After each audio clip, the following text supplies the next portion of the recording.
শুনে গো বোন, তোর কাছ থেকে বিপদ হইয়া বাইয়ে টেকাগুন নিছিলাম, আবার সময় মতো দিলাইছি। ধন্যবাদ ভাই সাহেব। গন্যা নে চিনা ভাই সাহেব আমি গনতাম খানে, আপনি গনিয়ে আনছেন নানি? না গো বোন, তার বাদেও তুই টেকাগুন গন্যা রাখ। আর গনা লাগতো না ভাই সাহেব, আপনি যে গনছেন আমার ওই জীব। ও বোন, তোমার হইলে তো আমার হইতো না। তুমি টেকাগুন গন্যা নো, তুমি টেকা গনও লাগবে। ভাই সাহেব কইলাম তো আমার টাকা গনা লাগতো না। আমি তোরে বারবার কইরা শুন গো বোন, তুই টেকাগুন গন্যা রাখ। আমার সামনে তুই একবার তা গন। কি তো হইছে ভাই সাহেব, আপনি তো গনিয়া দিছই।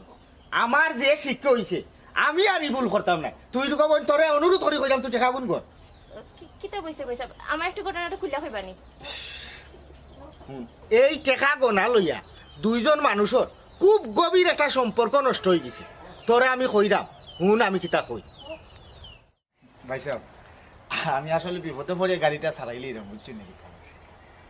তোমার বিপদ দেখি আমিও কিনা তাইছি, বুঝছো নি? শুনলাম তুমি বিপদ